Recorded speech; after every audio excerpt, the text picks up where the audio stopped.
Have you ever been in a meeting with somebody who had something stuck in their teeth? Worse, was it you? With that little piece of spanakopita stuck right there in between your two front teeth. How embarrassing, right? I mean, what are you even supposed to do in that situation? If you're not really close to them, you just wait until they go to the bathroom and hope they smile at themselves. And if not, then it looks like that little piece of lunch is going to be around until dinner, right?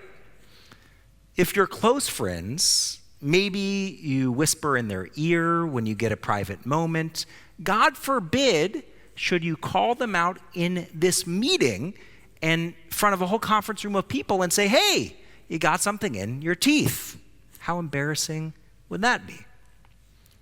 Well, embedded in this little tidbit of interpersonal and cultural relations is a moral lesson that comes directly from this week's Torah portion.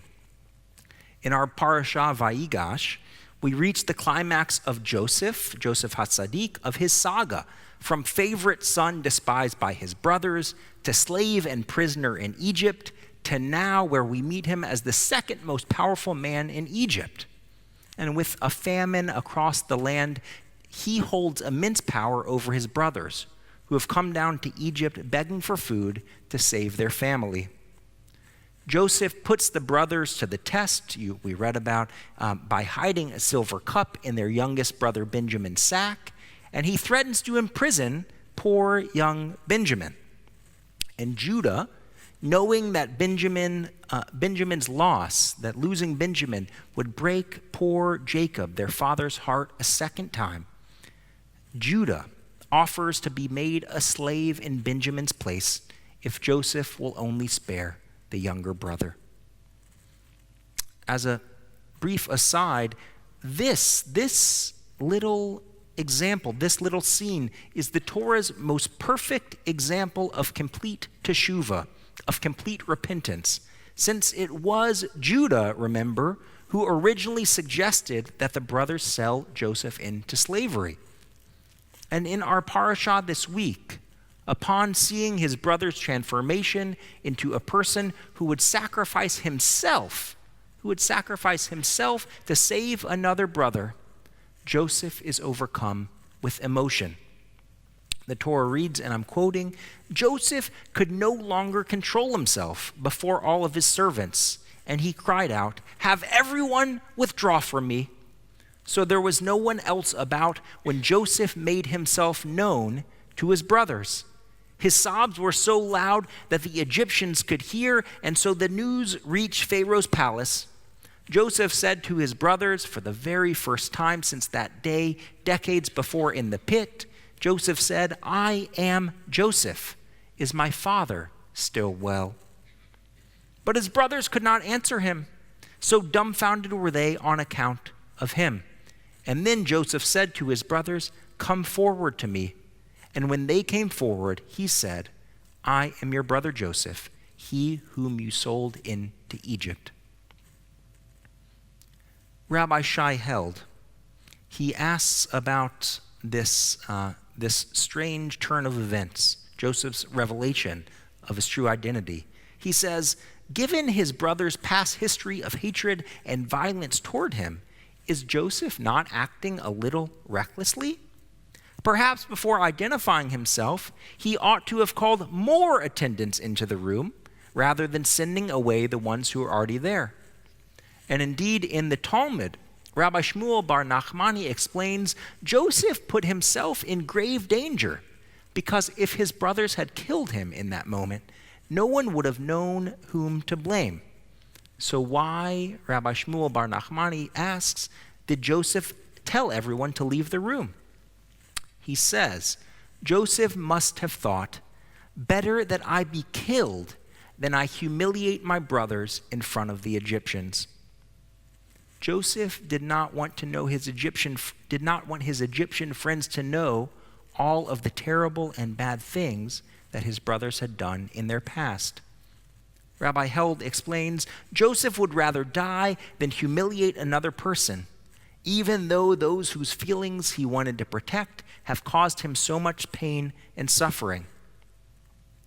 Joseph here perfectly demonstrates how to navigate what the rabbinic sages view as one of the most severe sins a person can commit: embarrassing another person in public. The Talmud, in fact, says that anyone who publicly embarrasses his companion is comparable to a shedder of blood, since when one is embarrassed, the red color of our face disappears and it becomes white, like a corpse. I would be remiss if I didn't mention, as a feminist, that the Torah's paradigmatic story for this lesson comes not from Joseph, but comes 2 parshiot ago from Tamar, Judah's daughter-in-law. Since we have some, let's say, pre-bat mitzvah students with us today, I'll omit some of the R-rated details from that story, but if you'd like to read it, it's Genesis 38. It's really quite something. But Tamar insists on herself being earmuffs burned to death as a punishment, rather than to publicly incriminate and embarrass Judah for his own indiscretion. Tamar says, "Punish me," instead of embarrassing Judah. In the words of Rabbi Shai Held, the sages were profoundly moved by Tamar's choice. And from it, the Talmud concludes that it is preferable for a person to throw herself into a fiery furnace than to humiliate another person. In both Joseph and Tamar's cases, the stakes are a little bit higher, I do have to say, than a piece of spinach in our teeth, but the message is the same. Embarrassing someone in public is one of the worst things we can do to another person, and we should go to great lengths to avoid it, even if it means putting our own self or our own image at risk. And my favorite example of this lesson comes from an Adam Sandler movie, Billy Madison, which I hear Sam laughing, which I really and truly never thought I would be quoting from this bima, but here goes. In the movie, a 3rd grader named Ernie has an accident while his class is on a field trip. And Billy Madison is an older, let's say, kid who all of the other kids look up to. And when Billy sees that Ernie has wet himself, Billy rushes over to a water hose that is nearby to wet his own pants. And all the kids, they see Billy. Billy turns around, they see Billy, and all the kids start making fun of him.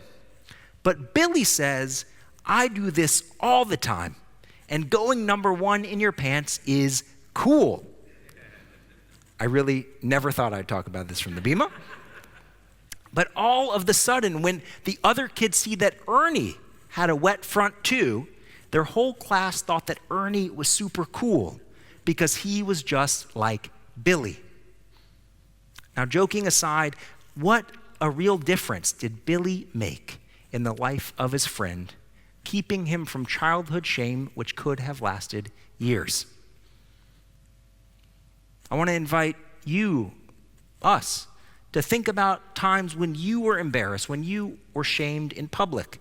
The color drains from your face, your heart starts to pound, you start to feel really hot and warm all over. We've all been there. It feels terrible. And what can we do in those situations to allay someone else's shame, to be, in Yiddish, a mensch? Whether it's putting our own self at risk, whether it is pulling our friend or colleague to the side and speaking with them privately, or whether it is smoothly and subtly and somewhat wetly changing the subject to put another person at ease, our rabbinic sages insist that avoiding someone else's embarrassment is one of our highest ethical obligations as a Jew. So in this new year, may we learn from Joseph and Tamar, may we help to shield others from shame, and may the most embarrassing thing to happen to us be a little morsel between our molars. Happy New Year and Shabbat Shalom.